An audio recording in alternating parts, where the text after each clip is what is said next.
Rejoice Ministries.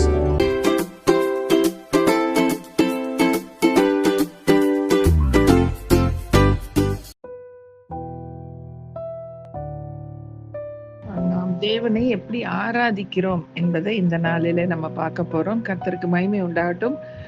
அன்பின் தகப்பனே, உமக்கு சோத்திரம் ஆண்டவரே. இந்த காலை வேளையை உம்முடைய சமூகத்திலே வைக்கிறோம். ஆண்டவர் தாமே எங்களை ஆசீர்வதித்திருக்கிறீர், எந்த குறையும் இல்லாது வைத்திருக்கிறீர் ராஜா. கோடி கோடி ஸ்தோத்திரங்களை ஏறெடுக்கிறோம் ஆண்டவர். நீர் அப்பா நீதிமானை அப்பா தள்ளாட ஒட்டீர்.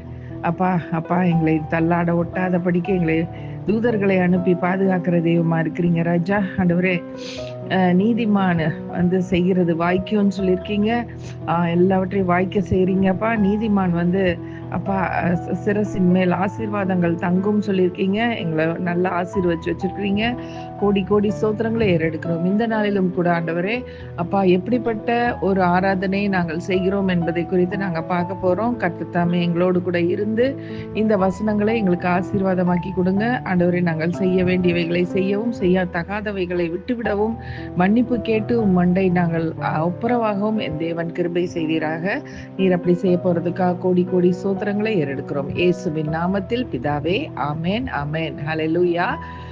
இந்த நாளிலும் பாத்தீங்கன்னா கர்த்தர் வந்து மலாக்கியோடைய, அதாவது மல்கியாவோட காலங்கள்ல எப்படி ஆராதனை இருந்துச்சுன்னா அது ரொம்ப வித்தியாசமா இருந்துச்சு. ரொம்ப நேரம் வந்து ஜனங்கள் வந்து ஒரு சாக்ரிஃபைஸ், அதாவது ஒரு பலியிடுறதுலயே தான் ரொம்ப மும்முரமா இருந்தாங்க. அதாவது பலியிடுவது என்னன்னா, ஒரு மிருகத்தையோ, ஒரு குருவியோ, ஒரு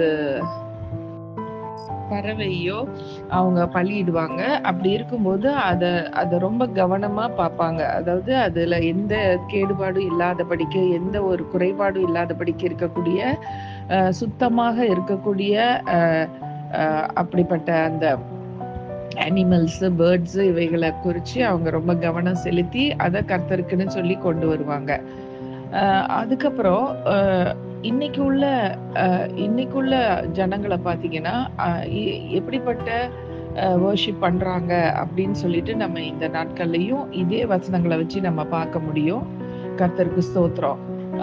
எப்படி வந்து ஜனங்கள் நல்ல காரியங்களை கர்த்தருக்கு கொடுக்கணும், நல்ல பலியை செலுத்தணும் அப்படின்னு நினைக்கிறாங்களோ, ஒரு சிலர் பாத்தீங்கன்னா அவங்க வந்து கண்ணு மோசமா இருக்கிறது, டேமேஜ் ஆனது, காலு குறுகுனது, ஒரு கால் நொண்டி, இந்த மாதிரி கூணு உள்ளது, இந்த மாதிரி உள்ள மிருகங்களையும் கர்த்தருக்குன்னு ரொம்ப தைரியமா பயம் இல்லாம அவங்க செலுத்தியிருக்காங்க. அதையும் நம்ம வேதத்துல பாக்குறோம். ஸோ இன்னைக்கு நம்ம பார்க்க போறது என்னன்னு சொன்னா, ஆண்டவர் மல்கியா புஸ்தகத்துல தான் நம்ம பார்க்க போறோம். மல்கியால 4 அதிகாரங்கள் தான் இருக்கு. அதுல எல்லாமே வந்து நம்ம எப்படிப்பட்ட பலிகளை செலுத்துறோம், எப்படி வந்து ஆண்டவர்கிட்ட நம்ம கேள்வி கேட்கிறோங்கிறது கூட இருக்கு.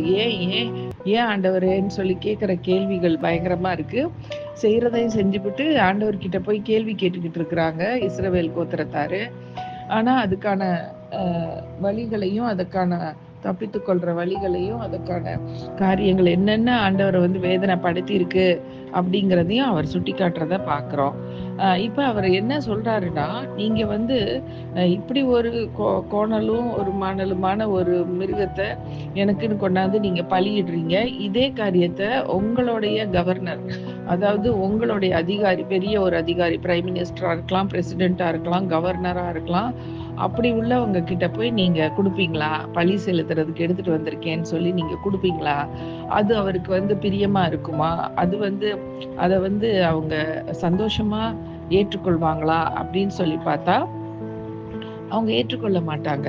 அந்த மாதிரி உள்ள பலியோ, ஒரு காணிக்கையோ, ஒரு கிஃப்டோ, எதை நீங்க போய் அப்படி உள்ள பெரிய ஸ்தானத்துல இருக்கிறவங்களுக்கு போய் நீட்டினீங்கனாலும் உங்களோட வேலையே அவ்வளவுதான் போயிரும். அந்த மாதிரி உள்ள சூழ்நிலை. அப்ப இந்த நாட்கள்ல நம்ம வந்து மிருகங்களை நம்ம வந்து படைக்கிறது இல்ல, மிருகங்களை பலி செலுத்துறது இல்ல. ஆனா நம்மளையே நம்ம பலி செலுத்துறோம், நம்மளையே கொடுக்குறோம். நம்மளுடைய ஆராதனை வந்து இன்னும் இருதயத்தின் சிந்தைகள், நம்மளுடைய வாயின் வார்த்தைகள், நம்மளுடைய எண்ணங்கள் எல்லாமே சீர்பொருந்த ஆண்டவரிடத்துல முழு மனதோடு நம்ம போய் செய்கிற ஒரு ஆராதனை தான் ஆண்டவர் வந்து ஏற்றுக்கொள்வார். அப்ப நம்மளுடைய ஆட்டிடியூட் எப்படி இருக்கு, நம்மளுடைய எண்ணங்கள் எப்படி இருக்கு, நம்ம உள்ளத்துல ஒன்ன நினைச்சிட்டு வெளியரங்கமா ஏதோ ஒரு பாட்டை பாடி ஆராதனை செஞ்சுட்டு இருக்கிறோமா, உள்ள வந்துட்டு வேற ஏதோ ஒரு ஓட்டம் போய்கிட்டு இருக்குதா, இது எல்லாத்தையும் கர்த்தர் கவனிப்பாரு நிச்சயமா.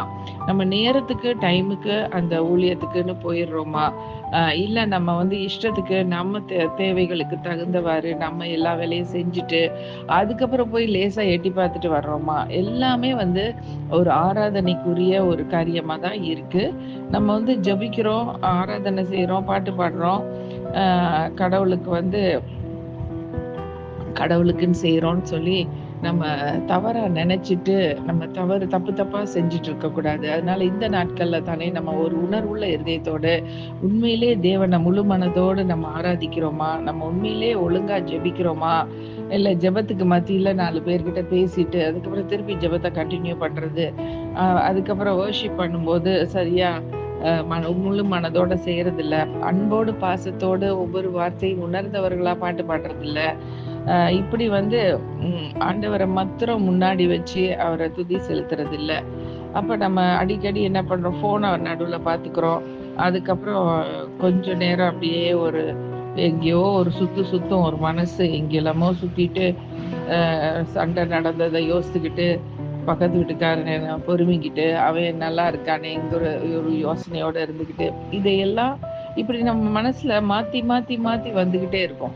அதாவது ஸ்ட்ரீம் ஆஃப் கான்சியஸ்னஸ்ன்னு சொல்லுவாங்க. அதாவது என்னன்னா ஒரு ஸ்ட்ரீம் மாதிரி ஒரு தண்ணி ஓடிக்கிட்டு இருக்க ஒரு நதி போல நம்மளோட எண்ணங்கள் வந்து மாறி மாறி ஒண்ணு மாத்தி வந்துகிட்டே இருக்கும் பாருங்க மனசுல. அந்த மனசை வந்து ஒரு நிமிஷம் கூட அமைதியா இருக்க வைக்கிறது ரொம்ப பாடுதான். கர்த்தருக்குள்ள நம்ம இப்படி செய்ய முடியும், கர்த்தருக்குள்ள நம்ம உண்மையிலே தியானம் பண்ணும் பொழுது ஒருமனப்படுத்திடலாம். ஆனா மத்தபடி பாருங்களேன், கர்த்தருக்குள்ள நம்ம தியானம் பண்ணாத நேரங்கள்ல மனசு வந்து அப்படி ஒரு அலசுப்படும் பாருங்க. மனசு வந்து ரொம்ப அலசுப்பட்டு கர்த்தருக்குன்னு நம்ம வந்து செய்ய வேண்டிய உன்னதமான செயலை விட்டுட்டு மற்றதெல்லாம் இந்த உலகத்தார் செய்யற மாதிரி செஞ்சிட்டு இருந்தோம்னா அது ஒரு உன்னதமான ஒரு ஆராதனையா இருக்கவே இருக்காது. ஆண்டவருக்கு அது அருவருப்பா இருக்கும்.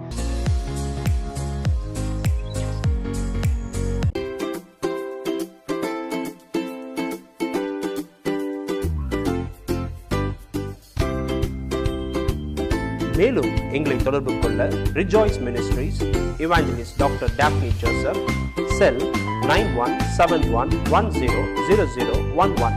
கர்த்தர் தாமே உங்கள் ஒவ்வொருவரையும் ஆசீர்வதித்து காப்பாராக. ஆமென்.